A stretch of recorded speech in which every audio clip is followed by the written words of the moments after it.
Once upon a time, there lived in Berlin, Germany, a man called Albinus.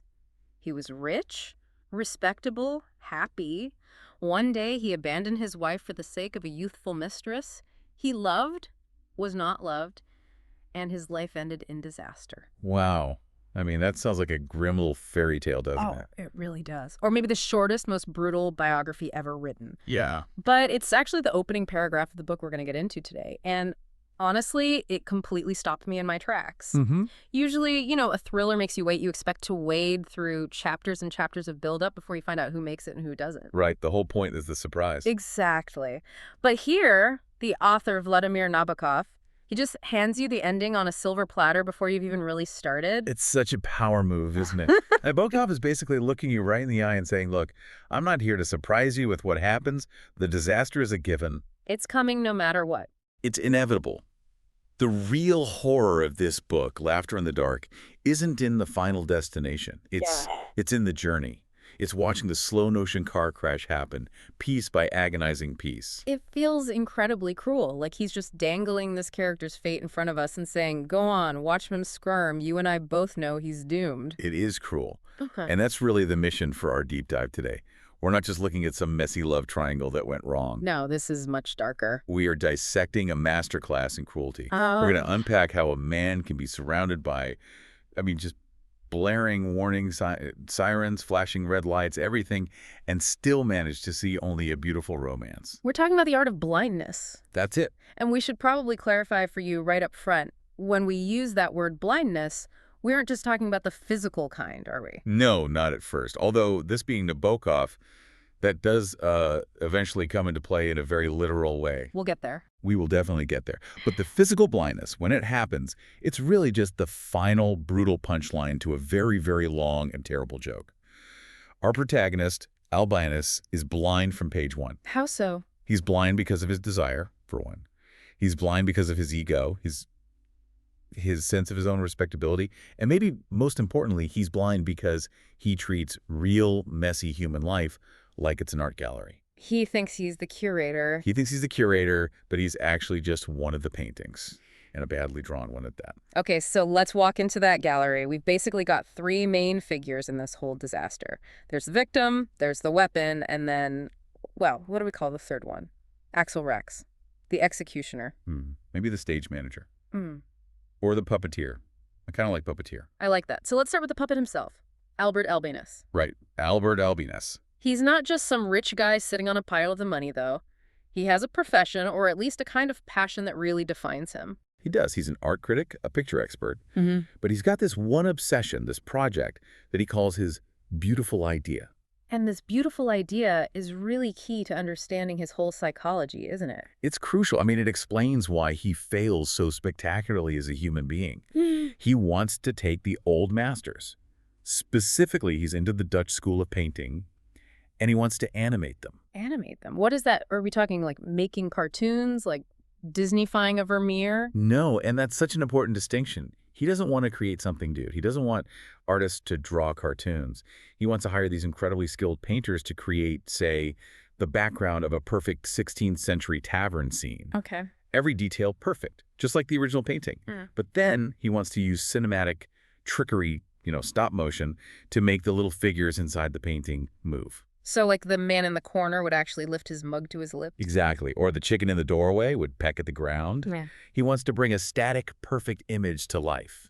On the surface, that sounds kind of fascinating, a really interesting artistic experiment. It is, but think about the psychology behind it. A painting is static. It's controlled. It's a moment frozen in time, perfected by the artist. Right. Life, on the other hand, is. It's messy, it's chaotic, it's unpredictable. Albinus wants to force the chaos of life into the rigid perfection of a painting. He wants to mechanize the sublime. He wants to control the uncontrollable. He wants to be the god of a very small, very safe, predictable little universe.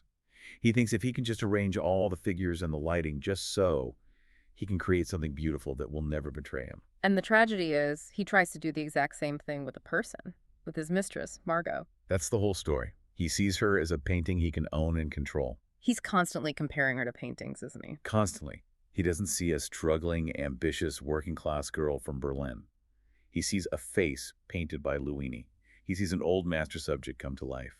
He thinks if he just puts her in the right frame, the nice apartment, the expensive clothes, the red dress, the silk cushions, she'll just be this beautiful object for him to look at. And he never, ever stops to consider that this object has a brain, a brutal history, and a capacity for cruelty that absolutely dwarfs his own.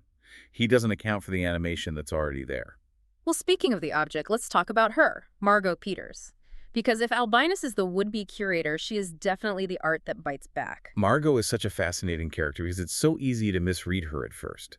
If you just look at her through Albinus's eyes, she's a sort of mysterious, sulky, tragic beauty. But that's not her at all. Not even close. If you look at the reality of her life, which Nabokov gives us in these sharp little details, it's just brutal. Yeah, she's 18 years old. She's working as an usherette in the cinema, the Argus. And her home life, it is a nightmare. It's like something out of Dickens, but set in this gritty, pre-war Berlin. It's almost worse than Dickens. It's so bleak and modern.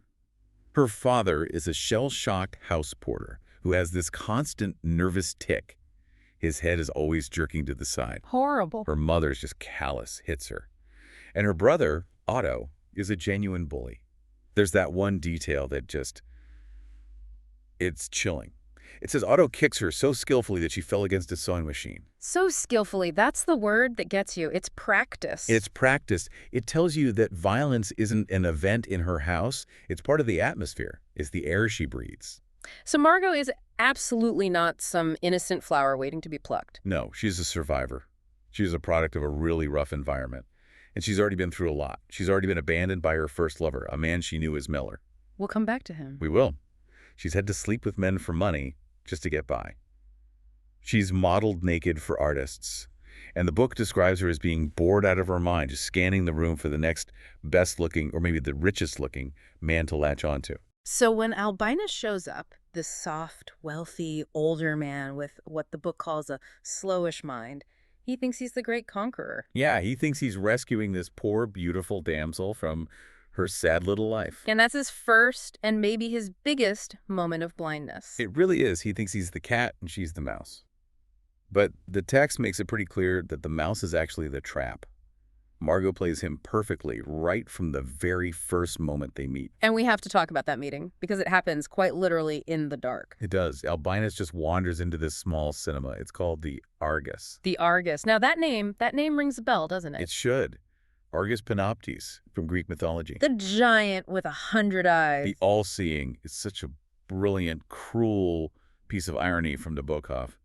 Albinus, our hero, enters a place named the All-Seeing at the exact moment he's about to become metaphorically and totally blind. He steps out of the bright, real world into this velvety darkness of the cinema. And that's where he first sees her. And notice, he doesn't see her.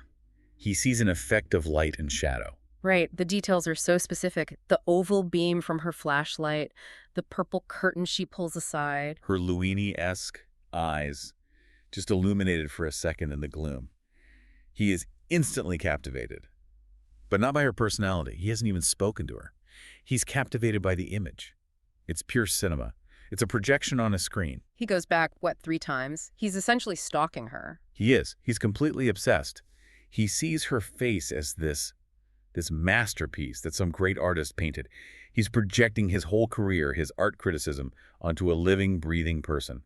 He doesn't want to know her. He wants to own the image of her. But Margot, she sees him too, and she sees something very, very different. Oh yeah, she sees a meal ticket, she sees a soft touch, a way out. And she sees right through him. He's so clumsy, he tries to hide his wedding ring. Which is, the oldest trick in the book. And she spots it immediately. She's not fooled for a second. And then there's that great detail where he gives her a fake name, trying to be all discreet. And what does she do? She just goes to the phone book, looks up his real name, finds his address. It's perfect. It just shows the huge gap in their intelligence. He has, book smarts, intellectual knowledge. She has street smarts. And in the world they're about to enter, street smarts are going to win every single time. She's way ahead of him. She even invents a strict aunt to keep him at a distance. Right, to make him work for it. Exactly. She knows how to manipulate a man who is used to getting whatever he wants. She makes herself seem unavailable, which just drives him crazy. So the affair begins, and this leads us straight into the double life. Albinus trying to keep his pristine, respectable home life completely separate from this gritty, exciting, new affair. And it immediately starts bleeding over the intrusion. This is a classic thriller setup, but Nabokov just fills it with this unbearable tension. Margot is not content to be the dirty little secret. No, she wants to see his world. She wants in. And she actually shows up at his apartment one day, unannounced, while his wife, Elizabeth, and their young daughter, Irma, are out. That whole scene just gave me anxiety reading it. Albinus is showing her around, showing her the expensive rugs, the pictures on the wall. She's touching everything. She's literally invading his sanctuary. Yeah, it's an act of conquest for her. And then the lock. The locked door, farce. I mean, this is pure dark comedy of errors. Yeah. Albinus's brother-in-law, Paul, shows up at the door completely unexpectedly. And Albinus just panics. Total panic. He can't let Paul see Margot there. So what does he do? He shoves her into the bedroom and locks himself in there with her. And then has to shout through the door this ridiculous lie about a burglar. A burglar locked me in. It's so absurd. It's something a child would make up. Paul sort of buys it, but you can feel the suspicion. The tension is just palpable. And there's that fascinating little detail. After Paul leaves, Margot hides behind a bookshelf, and later Albinus creeps back into the room and he thinks he sees her red dress. But it's not. It's just a scarlet silk cushion. Yeah. He is literally hallucinating her presence in his home. He sees the symbol of his desire, that red dress, even when she's not there. It shows how completely she has infected his safe space. The cushion is Margot in his mind now. He's populating his own house with phantoms of his lust. And then, of course, the inevitable explosion. Margot gets tired of waiting in the wings. She sends a letter. A letter addressed directly to him at his home address. And her excuse is just so thin. She claims she thought he'd get to the mail before his wife did. Do we believe that for a single second? Not a chance. No, absolutely not. And I don't think deep down that Albinus really believes it either. It is a completely calculated move. She knows how the post works. She wanted to blow his marriage to bits. She was forcing his hand. She knew that as long as he had the safety net of his wife and his respectable home, he would never fully commit to her. He'd always just keep her as the mistress. So she burns the bridge for him. And it works perfectly. Elizabeth finds the letter, reads it. And this is where we see the true core of Albinus's character. He comes home, finds the house completely empty. His wife and child are gone. His brother-in-law, Paul, is there waiting for him. Right, to confront him. Paul calls him a scoundrel, a disgrace, and what does Albinus feel in that moment? Guilt, sorrow, remorse. None of the above. The book says he feels exquisite relief. Relief, that is just so cold. It's the relief of a coward. It's the relief of a man who didn't have the guts to make the difficult decision himself. He didn't have to look his wife in the eye and break her heart. The letter did the dirty work for him. So now he's free? He's free. He thinks the hard part is over. He's chosen the living, breathing desire over what he now sees as a dead duty. But the hard part is just getting started. Because now he has what he wanted. He has Margot. He sets her up in an apartment. And this is when we have to introduce the third corner of this triangle, the puppeteer. Axel Rex. Axel Rex. Even the name sounds, I don't know, sharp, dangerous. Rex King. He's the character who elevates this from just a sad divorce story into a genuine psychological nightmare. And Albinus already knows of him, right? He's a fan. He is. He admires Rex's cartoons. They're described as being very cynical and clever. In fact, Albinus had actually wanted to hire Rex for his animation project. Which is just dripping with irony, considering Rex is about to animate Albinus's complete and total destruction. Rex is such a great villain because his motivations are so detached. He's not driven by revenge. He's not driven by money, not even really by lust. He's a pure cynic. Gambler. He finds death fatuous. His whole philosophy is that he just enjoys fooling people. And here is the giant twist that Albinus is, of course, completely blind to. Axel Rex is Miller. The first lover. The man who abandoned Margot when she was just 16 years old. So the very man Albinus admires as an artist is the same man who broke Margot's heart, and you could argue set her on this whole path in the first place. The very same. The man she was apparently madly in love with, the one who taught her what heartbreak felt like. And now by this cruel twist of fate, he's back in Berlin. We really have to take a minute to talk about how Axel Rex's mind works. Yeah. Because the way he sees the world, it's not just mean, it's like a whole different operating system. He has this theory of humor. Yes. This story about the burglar and the uncle, I had to read that section twice just to really process how dark it is. It is the absolute skeleton key to this whole novel. If you understand this theory, you understand Rex, and you understand what happens to Albinus. So break it down for us. Okay, so Rex asks you to imagine a classic prank. You're a kid, you're sitting in a dark room. Suddenly, a terrifying burglar bursts in. He's got a mask, a gun, the whole 9 yards. You are paralyzed with fear. It's total nightmare fuel. You're right. But then, the burglar stops, dramatically pulls off the mask, and bursts out laughing. Yeah. It's just your Uncle Hans. And the reaction is just overwhelming relief. You start laughing because you were so scared, but now you realize you're safe. That is standard humor. The tension builds, and then it's released. But Rex says he's not interested in that. He proposes a second scenario. Okay. The burglar bursts in. You are terrified. He pulls off the mask. It is Uncle Hans. But he doesn't laugh. He doesn't laugh. He completely ignores you. And he just proceeds to silently and methodically pack the family silver into his bag and walk out. That's 1,000 times worse. Because the supposed safety is the trap. In the first scenario, the fear was fake and the safety was real. In Rex's version, the safety is the illusion. You think, oh, it's just Uncle Hans, I'm safe. But Uncle Hans is the one who's actually robbing you blind. And Rex says that moment of realization that the familiar, safe person is actually the source of the danger, that's the peak of comedy. That, to him, is the funniest thing in the world. And it is exactly what he does to Albinus. He presents himself as the friend, the charming companion, Uncle Hans. While he is robbing him of his money, his dignity, his sanity, his mistress, everything, right in front of his face. He's burgling the house while sitting on the sofa having a drink. He sees Albinus not as a person, but as a prop. A prop in a very private, very cruel joke that only he and Margot are in on. So they all finally meet. Albinus throws a little dinner party, and he invites Rex, thinking he's introducing two brilliant people who are going to love each other. And the tension in that scene is just, it's electric. Margot is terrified. She thinks Rex is going to expose her. She thinks he'll say, hello, Margot, long time no see. But he doesn't. Rex, he doesn't care enough to do that. He's just amused. He sees the panic in her eyes, and he finds it entertaining. It's all part of the show for him. And then there's that moment in the hallway when Albinus isn't looking. Rex slips a drawing down the front of her dress. A little sketch. A sketch of her naked back from years ago when they were lovers. It's an incredible power move. Yeah. It's physical proof of their intimacy, which he places on her body, right under Albinus's nose. It's a claim of ownership. Yeah. He's literally marking his territory.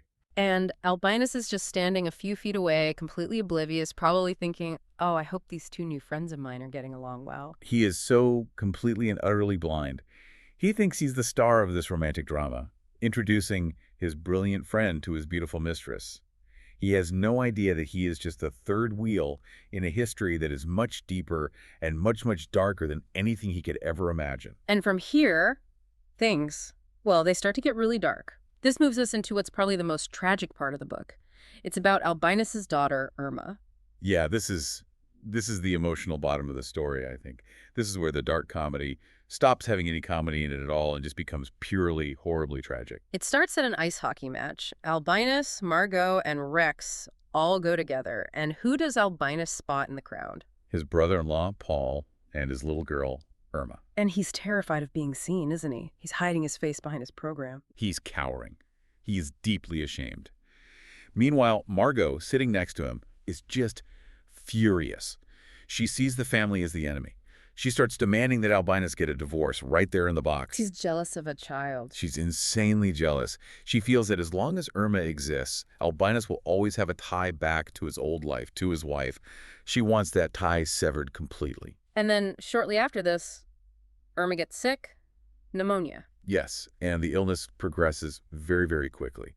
And there is this one detail in the text that is just, it's one of the most heartbreaking things I've ever read. A whistle. The whistle. Irma is delirious with a high fever. She's hallucinating. And she hears a whistle outside her bedroom window, 4 notes from the opera Siegfried.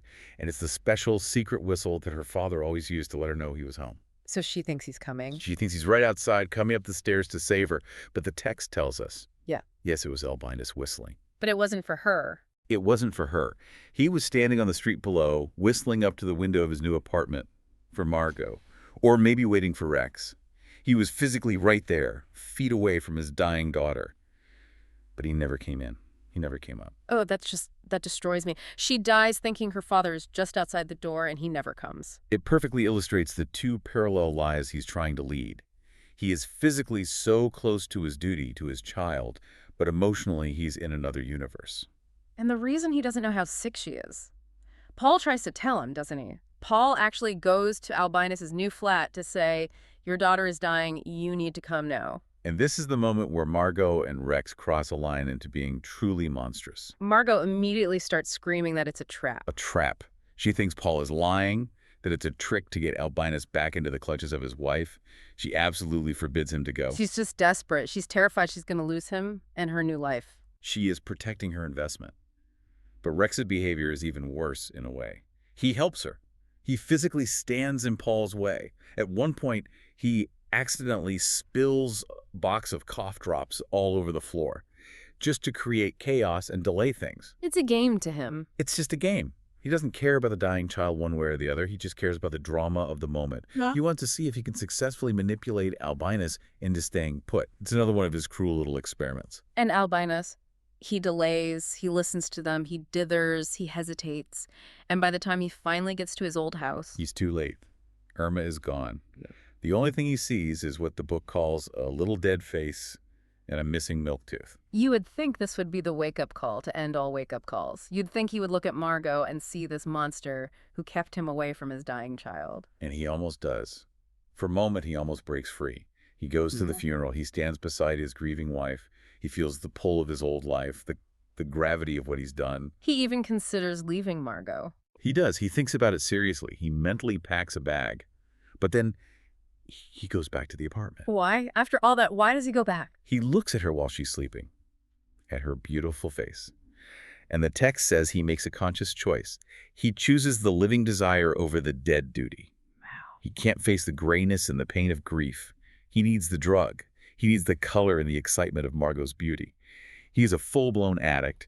He knows she's poison for him, maybe not the full extent of it yet, but he knows she's selfish and cruel, but he absolutely cannot quit her. That really is the point of no return. He has, in a way, sacrificed his own child for this relationship. Now he is well and truly trapped. He's burned the last bridge back to his old life, to any kind of respectability. And now the descent really speeds up. This is where we get into the pure humiliation. Albinus, drowning in guilt, tries to give Margot the one thing she's always wanted: fame. He thinks if he can just make her happy, maybe the guilt will go away. So he finances a movie, puts up his own money to make her a film star. And it is an absolute unmitigated disaster. You can buy the best camera, you can hire a good director, but you cannot buy talent. The screening is a nightmare. Excruciating. The camera is merciless. Margot, who Albinus sees as this perfect beauty, looks awkward and even ugly on screen. Why ugly? I never quite got that. Because the camera tells the truth in a way a lover's eye doesn't. Albinus sees her through this thick filter of lust and romantic projection. The camera just sees her awkwardness, her sulkiness, the inauthenticity.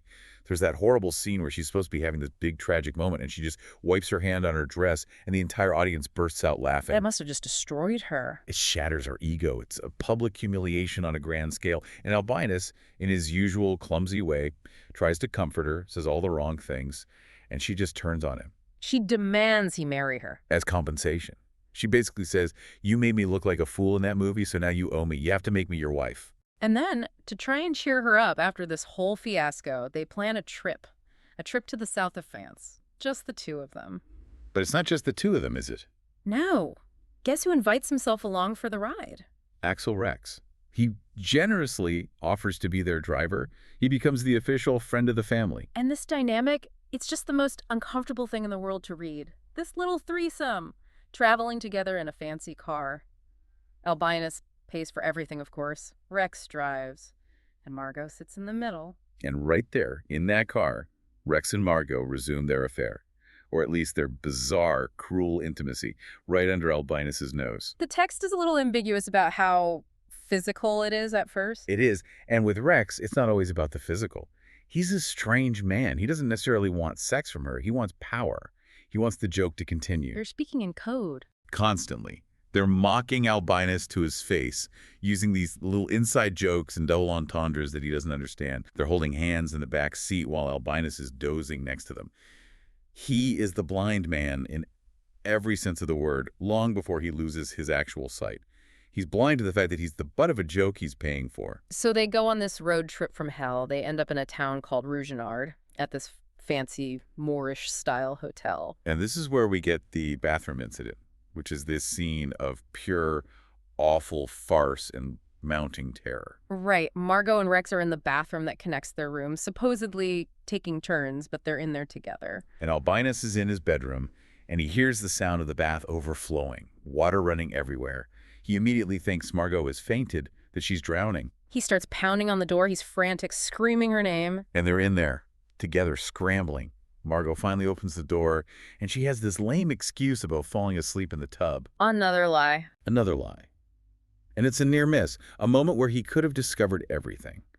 But Albinus accepts the lie, again, because it's so much easier than confronting the terrifying truth. He doesn't want to think about why that door was locked for so long. But the truth has a way of finding you, even when you're trying to run from it. Albinus runs into an old friend at a local bar. The writer, Udo Conrad. Yeah, Udo Conrad. He feels like a stand-in for Nabokov himself, doesn't he? I think so. He's this detached, all-seeing observer, a writer who notices everything. Albinus actually misses the bus he was supposed to catch because he stops for a drink with Udo. So Rex and Margot go on ahead without him. Yes. And later, Albinus tracks Udo down. He has this nagging suspicion, this splinter in his mind that he can't get out. And he asks Udo straight up, "What did you see on that bus?" Because Udo was on the bus with Margot and Rex. Exactly. And Udo, being this clear-eyed observer, he doesn't lie. He doesn't sugarcoat it. He tells Albinus plainly what he saw. He saw Rex and Margot behaving like lovers, and he uses this absolutely devastating phrase. He calls it the cheapest, loudest, nastiest, amorous prattle. Boom! There it is. The illusion is completely shattered. It's not a suspicion anymore. It's a fact, confirmed by a reliable, impartial third party. There's no escaping it now. And this leads directly to the confrontation, the climax of this part of the story. Albinus goes back to the hotel room. He is a changed man. He is done being the fool. He takes out his gun. He's going to kill her. That is absolutely his intention. He checks the bullets. He waits for her to come back to the room, and she comes in, cheerful, humming a tune, suspecting absolutely nothing. She walks in with the chambermaid, which actually saves her life for a minute. It does, but then the maid leaves, and Albinus confronts her. He puts the gun on her, and he tells her, word for word, what Udo Conrad saw. And this is where Margot's survival instinct just goes into overdrive. She is cornered. A man is pointing a gun at her. What does she do? Does she beg for her life? Does she confess and ask for forgiveness? No, neither. She does something much more brilliant and much more audacious. She spins the most masterful lie in the entire book. She doesn't deny the behavior. She can't. He has an eyewitness. But she completely changes the context. She says it was a joke. She says it was a bet, a joke. She says, yes, of course we were flirting, but it was a wager. She claims that everyone knows Rex doesn't like women, which is something Albinus had heard rumors about, and that she made a bet with Rex that she could make him act interested in her. So she's claiming she did it for the joke, to prove a point. To prove a point. Yeah. She claims they were putting on a show for the other people on the bus, and that they never actually kissed, that it was all just an act. That is so flimsy. It sounds like something a teenager would make up to their parents. It's incredibly flimsy. It contradicts what Udo saw. It contradicts everything Albinus's gut must be telling him. But you have to look at it from his position. He's holding the gun. He has two choices. Right? He can shoot her, lose her forever, and go to prison as a murderer. Or he can believe her, and he gets to keep her. He gets to keep the illusion alive just a little bit longer. He is desperate to believe her. Desperate. You can feel him wanting it to be true. And so the gun lowers. He makes the decision. He accepts the lie because the truth that he has been a fool, a cuckold, nothing more than a walking wallet, is simply too painful for him to bear. He surrenders the last tiny shred of his dignity. And he says, okay, pack your bags, we're leaving. We're leaving right now to get away from Rex. He thinks he's taking back control. He thinks, I'm the hero again. I'm rescuing my woman from the clutches of this evil man. But he's not. He's not. He's just taking the poison with him. He is leaving with her more trapped in the web than he's ever been. And that's where we'll leave Albinus for now. In a car, driving away with a woman who despises him, fleeing from a man who is roaring with laughter at him, thinking that he has somehow saved his relationship, when in fact, he has just sealed his own doom. It's utterly tragic and brings us right back to those core themes we talked about at the very beginning. Blindness, first and foremost. Yes, Albinus was blind to the affair, completely blind to Margot's true nature, and totally blind to Rex's malice. He only ever saw what he wanted to see, which was a beautiful romantic painting instead of the ugly reality. And that theme of art versus life. We wanted to animate art. He wanted to be the director, to control the moving picture. And instead, he just became a ridiculous caricature in somebody else's very dark comedy. Rex is the real artist in this story. Albinus is just the clay. And finally, that theme of cruelty. The specific casual cruelty of Axel Rex. It's not an angry cruelty. It's an amused cruelty. Yeah. He breaks Albinus, not because he hates him, but because he's curious to see what sound he'll make when he finally shatters. And Margot's cruelty. Margot's cruelty is different. It's the desperate cruelty of survival. She has to crush Albinus because he's soft, and she needs to keep climbing to get away from the world that made her. You know, it raises a really provocative final question for you to think about. At the end, in that hotel room, with the gun in his hand, did Albinus really believe Margot's ridiculous lie about the bet? That's the whole question, isn't it? Did his slowish mind actually fall for it? Or did he just make a conscious decision that living with a comfortable lie was better than facing the cold, lonely devastation of the truth? Is willful ignorance the ultimate and maybe the most dangerous form of blindness? I think in the case of Albert Albinus, the answer to that is a terrifying, resounding yes. He chose to shut his own eyes long, long before the darkness finally took him for good. Something to think about until the next deep dive.